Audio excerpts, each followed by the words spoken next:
October afternoon in South Philadelphia sets the stage for today's clash as the Eagles look to bounce back from a tough trip to Dallas on a short week, turning the page to today's opponent, the Kansas City Chiefs, and of course, their head coach, Andy Reid.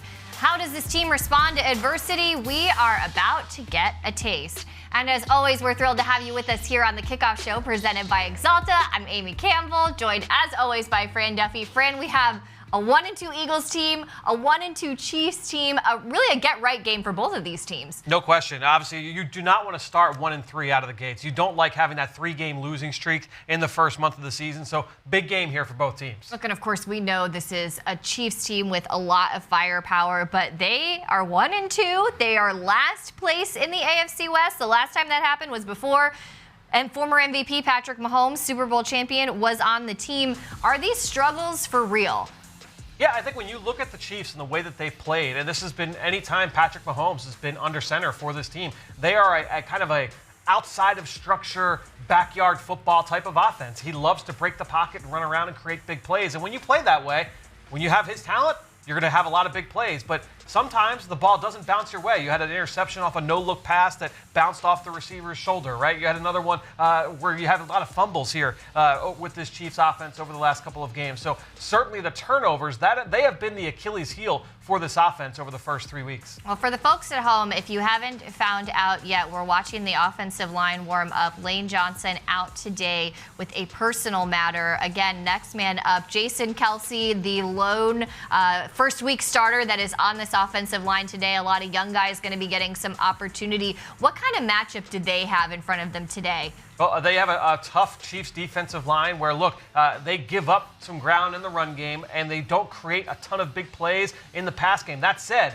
you got Chris Jones, who's one of the best defensive linemen in the NFL. He's been playing mostly defensive end here this season, but they like to move him inside as well. And so when you look at the way that the Eagles are warming up right now, what we just saw there on our screen was obviously Jason Kelce at center, Nate Herbig at right guard, and the second-year man Jack Driscoll at right tackle. We'll see if that's the way that it holds here going into the game, but that would be something to look at, keep an eye out for. Landon Dickerson, the rookie, he's going to be at left guard replacing Isaac Seumalo. So those are the areas to look at. We have Andre Dillard making his second consecutive start as well. So another new offensive line combination here for the Eagles. 4 different starters from what we saw from that unit back in week 1 down in Atlanta.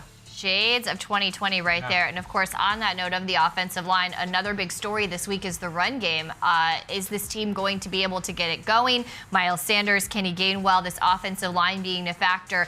The Chiefs' run defense has not been super fantastic. They are 31st in the league in rushing defense. They are allowing 160 yards per game on the ground. So some opportunity there for this Eagles offense to get the run game going. Yeah, I think the big thing when you're looking at the Chiefs in the run game, they've got a couple of different players that they like to recycle in there in the defensive tackle spot. So you've got Derek Nottie, and then you've got a couple of other guys that they like to rotate in there at D-tackle that hold up really well against the run. Jaron Reed, they brought over from Seattle. So between Reed and Nottie, they hold up really well. When they rotate some of these other players inside, that's where you can give up a lot of ground in the run game. So I would keep an eye on those defensive line rotations. The Chiefs, though, they're going to play a lot of man coverage. You can get them there in both the run game and the pass game. They've been one of the worst defenses statistically so far through the first 3 weeks, but you still need to execute on offense. They're not just going to roll over here for this Eagles team.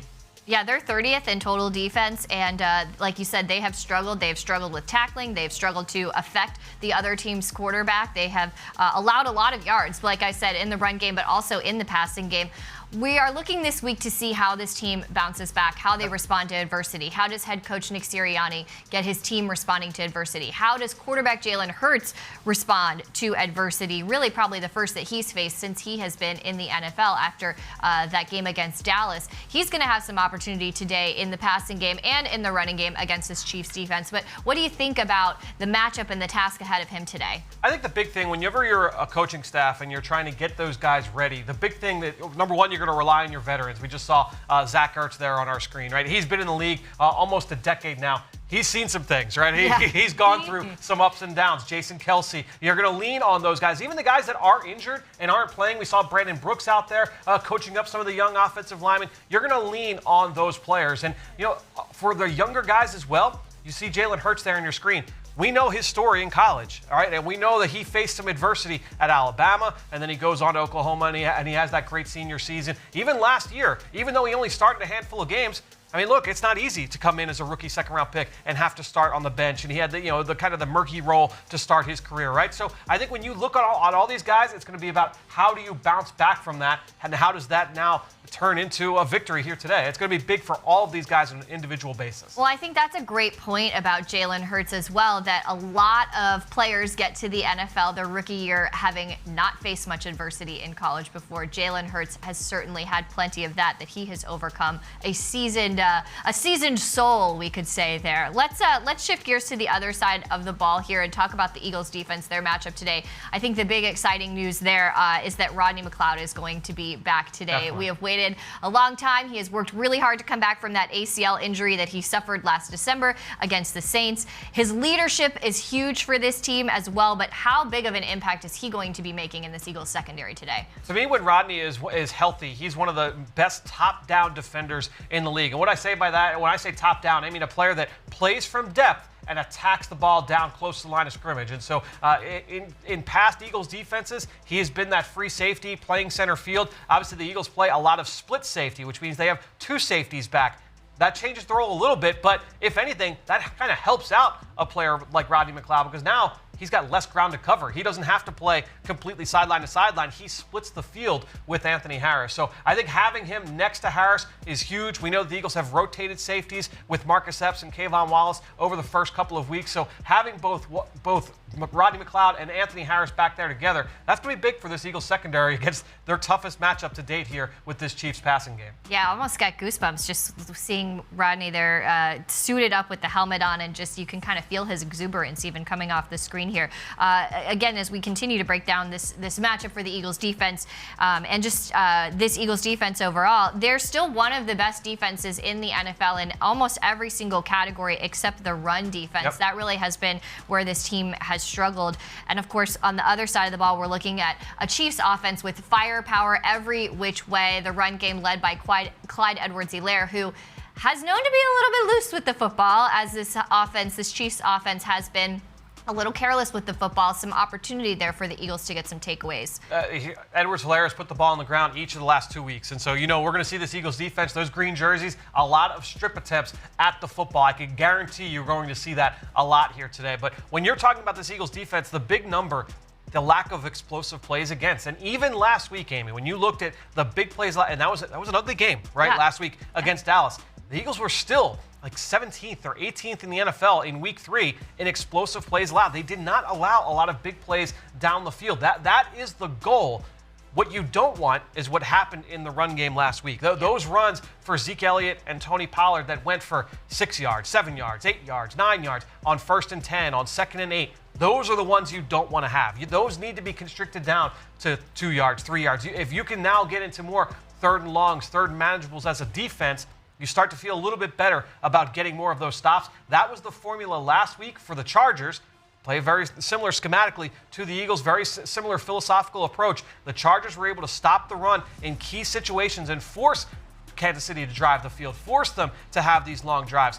And now you have more chances for turnovers, right? And so I think that's the philosophy for this Eagles defense. We'll see if that carries over to today. We'll see if they change things up. But so far through 3 weeks, that's been the game plan. Yeah, the Chargers, I think, perhaps giving the NFL a little bit of a blueprint for how to stop this Chiefs offense. The Chiefs have 5 new starters on the offensive line. What do you think about this matchup for this Eagles defensive front that really is one of the best fronts in the entire NFL? And certainly they've been playing like it. We've talked about Javon Hargrave and Fletcher Cox every single week, the best defensive tackle tandem in the NFL from what I can gather. And I think when you look at this Chiefs front, not only is it 5 new starters, Amy, but coming into this season, 3 of those 5 had never played a down in the NFL. You had Orlando Brown making a complete scheme change, going from the Ravens to the Chiefs, one of the most run-heavy offenses, to one of the most pass-heavy, and then Joe Thuney coming over from the Patriots. So it's going to be certainly interesting to see how this Chiefs offensive line performs against a really tough Philadelphia Eagles defensive front. They've had a couple of tough tests so far.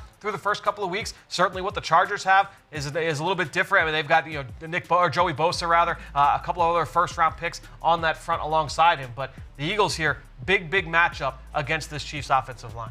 Yeah, there is a lot of exciting matchups here. And, of course, one of those matchups is the matchup between these two head coaches, Nick Sirianni and, of course, former Eagles head coach Andy Reid. A great story that Coach Nick Sirianni told earlier this week about his interactions with Andy Reid. Sirianni was the wide receivers coach at Kansas City when Andy Reid got the job and said Coach Reid was tasked with the job of telling me that I did not have a job anymore, that he had a guy. That guy happened to be David Culley, who is now also a first-year head coach in the NFL with the Houston Texans. So a little fun fact there as well. And look, Nick Sirianni said that Andy Reid took the time to meet with him. He told him what he had heard about him. He told him the good things that he had heard about him and how much that moment meant to Nick Sirianni. That, look, he's being told he doesn't have a job there anymore, but the way Coach Reid went about it has stuck with him to the point that when Sirianni got the job here in Philadelphia and had to have some of those tough conversations, because like Coach Reid, he had his guys when he came in here, he said, those moments with Coach Reid really informed the way that I went about that when I got to Philadelphia. I think that's pretty special.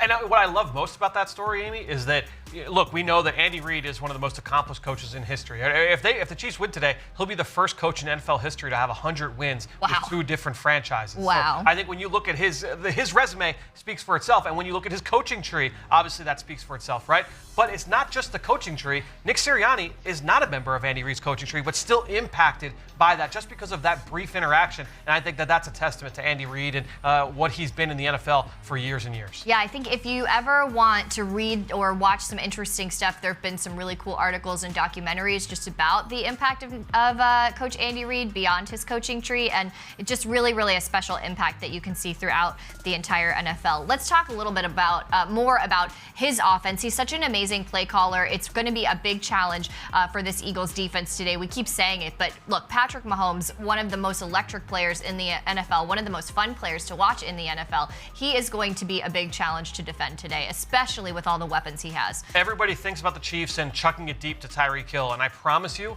it is so much more than that. It is so much more. They are one of the best in the league at attacking different coverages. They have every team has their staple coverages that they play. The Chiefs come in and they game plan at an extremely high level. They are great with the horizontal pass game, stretching you out, making you defend every single blade of grass sideline to sideline. 53 1/3 yards across, you got to defend every single inch because of all those jet sweeps and the screen game, all those different things. So when you look, and then when you factor in the elite talent in Patrick Mahomes, Tyreek Hill, Travis Kelce, we talk about the talent up front along the offensive line. It's a big test every single week for whatever defense is taking the field against Kansas City. I think Jonathan Gannon said it's a football cliche, every blade of grass, defend every blade of grass, but really especially this week against the Chiefs offense, that's going to be necessary. Another guy that I want to make sure we mention when we're talking about familiar faces here, Travis Kelce, one of the best tight ends in the NFL, brother of Jason Kelce, more familiar faces on opposing sidelines today. All right, with that, we will now bring in the Eagles insider, Dave Spadaro, coming to us from Lincoln Financial Field. And Dave, a very well-rounded opponent for the Eagles today, a lot of firepower. Is this a bigger task for the Eagles offense or the Eagles defense? Well, I think given the news that Lane Johnson is not going to play, as weird as this sounds, more pressure on the Eagles offense. They came into this game knowing they have to keep the ball away from the Kansas City offense. They've got to sustain drives. They've got to be aggressive. Now, without Lane, with 4 new starters up front from game 1, so how aggressive can you be? Do you want to go for it on 4th down? Does this make you become more conservative? It certainly makes the Eagles very much more aware that they cannot continue these pre-snap penalties with or without Lane Johnson. They are playing behind the chains too much, so the offense needs to stay on schedule, make it manageable on 3rd downs, and when they have opportunities, can't squander them. So everything I'm looking for, the Eagles offense has to be as picture perfect as possible, and that ain't easy to do with 4 guys up front who haven't played together. Yeah, Dave, I mean, you nailed it on the head. When you're talking about going up against this Chiefs offense, any game, much less when you're down 4 starters along the offensive line, you need to be able to capitalize on all these opportunities. You talked about the loss of Lane Johnson, huge storyline. Is there another storyline that you feel like we need to focus on here in this matchup? I mean, from a storyline standpoint, it's all about, oh, hey, by the way, guys, did you mention that the Eagles lost on Monday night to Dallas, that it's a short week, that there were already a bunch of players out because of injury prior to today? That's my storyline. This is Nick Sirianni in his 4th game as the head coach. I remember Andy Reid in 1999. The Eagles were 0-4, blowout loss to the Buffalo Bills. They come into Veterans Stadium with the Dallas Cowboys as the opponent in Week 5, and they won the game. There will be a breakthrough here. Today, how does Nick, who has been preaching all week about adversity and having that dog mentality and leaving Monday night behind, how does the team respond to him today? It's bigger than just this game. That's my storyline. It's bigger than just this game. It's how do the Eagles, starting with Nick Sirianni, handle adversity that just keeps piling on to this football team? Well, and if we're looking at just today where it starts, what do the Eagles need to do to get that win over KC? How do you take Patrick Mahomes out of the game? I'm just kidding. How do you get him off his mark? How do you hit him every play? How do you find a way that he becomes a turnover machine? And we've seen already this year that Mahomes has broken the pocket. He's tried to force some things. He's got 3 interceptions. And that's been really detrimental to the Kansas City Chiefs offense. Last week against the Chargers, 3 straight turnovers to begin the game. So my key to the game, and I'm looking on the defense here, is get after Patrick Mahomes, take him out of his comfort zone, hit him, just have him play the worst game of his career today here at Lincoln Financial Field. All right, thanks, Dave. We'll see if the Eagles can get it done against one of the toughest players to defend in the entire NFL. We'll catch up with you later. All right, thanks, guys. All right, Fran, what about for you? What do you think the defense is going to, the difference is going to be? I think the big thing when you're looking at this Chiefs defense, one of the most blitz-happy defenses in the NFL. And so for this Eagles offense, for Jalen Hurts, for the offensive line, you have got to burn the blitz. You've got to beat the blitz. And there are a lot of different ways you can do that. You can do that schematically. There's screen games, the RPOs, the quick throws. You can also have to protect, right? Obviously, the offensive line, that's going to be big in this one. We talked about Chris Jones. What he is a one-on-one matchup, maybe one of the toughest guys to block here in the NFL. But then you also have to be able to do this with Jalen Hurts' mind and with his feet. He has got to be able to – there are going to be some plays where they beat you from a chess match standpoint where they win schematically, but you've got to be able to get out of it with either your mind, with your arm, or with your legs. They've got to beat the blitz here today against the Chiefs. They love to blitz. They love to blitz. I think when you're looking at the task for this Eagles offense today, maybe there's some opportunity against a Chiefs defense that has been struggling this year, but they're going to have to keep up with the Chiefs offense. It's one of the best in the NFL. And to do that, I think like Dave said, look, you have to execute and you have to have good fundamentals, but you also can't hold anything back. So as much as I want to say you have to make sure you're executing carefully, you also need to have all your chips pushed to the middle when you're playing an offense this good. You're not going to beat a Chiefs team if you score less than 30 points. Thankfully, they are allowing 32 points a game from opponents, but this is the time to bring it all out there, all the plays that you've been working on that you haven't thrown out there yet, all the bells and whistles. That is what you need to beat a Chiefs team that is known to put up a ton of points. And, of course, that also helps if you're keeping the ball out of Patrick Mahomes' hands. All right, let's head back over to Lincoln Financial Field to check in with Mike Quick and Merrill Reese. I'm sure they are very excited for another Eagles home crowd. Mike and Merrill are giving us their players to watch. Thanks, Amy. The fog has lifted, and we have a beautiful day here at the Link. Mike, who is your Eagles player to watch? Well, because of the problems, the injuries on the offensive line, I'm going to focus in on the right guard. I think Jack Driscoll is going to be there, and it's going to be important that he's solid at that position. We're starting to see these injuries mount up again on the offensive line. That's going to be key. All right, I categorize mine as the player I hope I get to watch, and that would be Miles Sanders. Miles Sanders is a productive, talented football player. I hope he plays a meaningful role in this game. Back to you, Amy. All right, thanks, guys. The Philadelphia Eagles and Axalta coaching systems have built a roster of all-pro teachers. Go to philadelphiaeagles.com/Axalta All-Pro Teachers to view this year's list of outstanding recipients. And Eagles fans score official NFL gear every week just by drinking Pepsi. Purchase Eagles Pepsi bottles or packs, scan the code to get started building points, and redeem them for Eagles gear or a shot at the grand prize every single week. Visit MadeForEaglesWatching.com for rules and to enter. The new look Eagles defense has plenty of new faces in it this season, one being veteran safety Anthony Harris, who joined this offseason from the Minnesota Vikings. Harris is leading all NFL DBs in tackles so far this season with 27, and he's loving playing in Jonathan Gannon's scheme. He joins Mike Quick for this week's one-on-one presented by Pondla Hockey.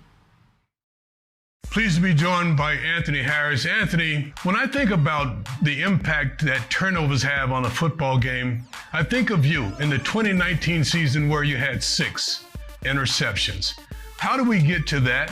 How do we see Anthony Harris getting multiple interceptions this season? Yeah, I mean, I just think it comes with, continuing to prepare. Looking back over my time there and being able to make those plays, it ultimately just came down, with great teamwork, whether it was the guys around me, contribution to the defensive line, creating pressure up front, the coach, doing some good things with scheme, and as well as giving us the tools in terms of preparation and tips, and then me just taking advantage of the opportunity, soaking up all the information, and then just going to play. When you think about JG's scheme, why does that fit your skill set so well? I mean, it's exciting, to think about the things that he's doing, the creativity in terms of trying to create pressure in different ways, having different checks and the mental gymnastics that you have to play in his secondary. It takes a bit of work, it takes some challenging, but once you get it down packed, it can cause the quarterback some trouble in terms of being a little bit confused what they're looking at. Do you like to be in the post, or do you like to be down in the box? Honestly, I just love playing the game. Week in, week out, I'm just out there looking for opportunities to, execute my job at a high level. So I enjoy playing in the box, getting some of that physical work, getting in there, trying to get some tackles for loss and different things of that sort. But I also enjoy, playing deep, being able to cover guys, read the different routes, and be able to get my hands on some passes as well. So I'm just enjoying playing football and being out there each and every day. You haven't been able to play with Rodney McLeod yet, but I know he's antsy. How much is Rodney in your ear and talking about the game and through the game with you? That's the one great thing about it with me and Rod, having previous relationship back since UVA, being able to just talk ball, connecting with each other right away, leading up to this point before him, getting ready to get back on the field, it's just been talking ball, a lot of mental stuff. So that's really been exciting to be able to do that, and then now being able to get on the field with him has been great. As you prepare for the Kansas City Chiefs this weekend, a team that has the ability to stretch you vertically as well as horizontally, what are your thoughts about that offense and what they bring? They're very explosive. They have a lot of talent, a lot of speed, a great player at the quarterback position, a lot of speed outside, and a number of different weapons. So it'll be a good challenge for us. But I mean, as a competitor, it's exciting. And you really just want to go out there and compete and show that, you're a good player and you're a good team as well. So guys are excited. We're in there studying, trying to do everything we can to get ready to go to play football and win. Anthony, round 4, back at Lincoln Financial Field. Best of luck to you on Sunday. Thank you. Appreciate it. So this is obviously a very special day in the Eagles secondary because Rodney McLeod and Anthony Harris get to play in the NFL together. Did you ever watch them together at UVA? I did not watch them together at UVA, but it's interesting because when you follow college football and the NFL draft long enough, you get a sense of, obviously we know the blue bloods, right? The Alabamas and the Clemsons, the schools that are going to always put players into the NFL first, second, third round picks. But there are also a lot of schools that are really good at developing players and getting them ready for the NFL, and they maybe come in as day 3 picks or as undrafted free agents. Virginia is one of those schools. Cincinnati has been one of those schools in the past, and and it's been kind to the Eagles, by the way. Trent Cole and Brent Selleck and Jason Kelsey, right? A lot of those players coming from programs like that get you ready to play in the NFL. Another UVA alum, Chris Long, as That's well. it. So Right. continuing to crank out players. Let's focus on Anthony Harris a little bit today, and just his role in this defense. New to Philadelphia, new defense in Philadelphia as well. What do you think about the scheme and what he's brought to it? When you bring in a new scheme on offense or defense, you need those players to be able to help install the scheme, right? Because the coaches can do plenty, but they can't do as much on the practice field as the guys that are in the huddle with the rest of their teammates, right? So Anthony Harris, that's one big role. But then the second, Mike talked about it in that interview, the production that he's had over the course of his career. He had that great 2019 season. He was the franchise player for Minnesota going into last year. So obviously this is a player that was highly valued up there with the Vikings. He can play a lot of different roles. He can wear a lot of different hats. He's been a sound tackler over the course of his career. I think when you look at just his well-rounded game, that versatility, that's what suits him well, along with his mind, his instincts, and his football intelligence. And one of the things he's going to be tasked with today is, of course, defending this Chiefs offense with tons of weapons. A guy we did not talk about enough is Travis Kelce, one of the best tight ends in the NFL. Honestly, one of my favorite players to watch because his game is so unique. He poses a challenge for a defense, especially a secondary. And what's interesting is earlier this offseason on the Eagle Eye in the Sky podcast, went back and just watched all of Travis Kelce's targets from 2020. He set a record for catches by tight end in a single season. Amy, he had 86 catches last year that were completely uncontested where he was wide open. How does that happen if you're Travis Kelce? And there were two ways. One, he's a great route runner. He's really smart. He's really strong. And two, the scheme is phenomenal. And we talked about how they make you defend every blade of grass. They make their guys get open because of what they do schematically. I don't have enough time here to be able to show exactly why, explain why, but I tell you from a scheme standpoint, they're extremely well sound. You know what we do have time for, though, is a Rico extra point. That's right. We could get that in here. We do have time for the Rico extra point. And, when you talk about Travis Kelce, they've got a lot of weapons on that offense, right? And also that new offensive line. And we're going to take a look at a play from last week. Really kind of explain the screen game, because when you've got those 5 new starters along the offensive line, remember, down the stretch last year, Kansas City was banged up. They got away from the screen game because they had all those backups in along the offensive line. But when you have Travis Kelce and Tyreek Hill, 2 queens on the chessboard, guys that you can move around, and obviously defenses are going to be focused in on, when you can mess around with where those guys are in the formation, like we saw last week against the Chargers, Travis Kelce in the backfield with Patrick Mahomes and with Clyde Edwards-Helaire. You've got Tyreek Hill over to the right. Well, now you take Travis Kelce, you send him over to that side. Well, now the defense, sirens are going off. You've got guys following Travis Kelce, the safety's peeking over there.